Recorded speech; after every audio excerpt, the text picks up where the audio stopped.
Hello hi this is చిట్టి welcome back to my channel అండి. అందరికీ హాయ్. సో ఇన్విజిబుల్ చైన్ చూపిస్తున్నాను ఈ రోజు మీకు. ఇన్విజిబుల్ చైన్ అంటే ఎంత బాగుంది చూడండి. ఇది మా ఓన్ మేకింగ్ అండి, నేను చెప్తున్నాను. మేము మేకింగ్ చేసాము, నా స్టాఫ్ అండ్ నేను కూర్చొని మేకింగ్ చేసాము. ఇది మా ఓన్ స్టైల్. యాక్చువల్లీ ఇలా మేకింగ్ మీకు మీ డిజైన్ లో కూడా కావాలంటే మేము చేపిస్తాము. అండ్ ఈ సెట్ వచ్చి అండ్ ఈ ఇన్విజిబుల్ చైన్ వచ్చి కనీసం ఒక 200 పీసెస్ అయితే మేము సెల్ చేశాను. సెల్లో పెట్టినప్పుడు 150K, ఇప్పుడు మాత్రం 200 అండి. ఓన్లీ 1 డే మేము ఆఫర్ పెడతాం, ఆ ఆఫర్లోనే మీరు తీసేసేసుకోవాలి. ఇప్పుడు మాత్రం దీని ప్రైస్ 200. ఓకే, చాలా అంటే చాలా బాగున్నాయి. ఇలా ఇంకా మా దగ్గర ఇంకా కలెక్షన్స్ ఉన్నాయి. ఇది వేరే షాప్ వాళ్ళకి కావాలన్నా కూడా మేము మేకింగ్ చేసిస్తాము. ఓకేనా?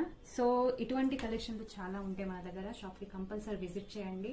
డీటెయిల్స్ అన్ని నేను క్యాప్షన్స్ ఇస్తాను. నేను అప్పుడప్పుడు కాల్ లిఫ్ట్ చేయలేకపోతే వేరే అమ్మాయి నంబర్ కూడా నేను మెన్షన్ చేస్తున్నా. ఆ నంబర్కి కూడా మీరు కాంటాక్ట్ చేయొచ్చు. ఓకేనా? Thank you so much. Bye.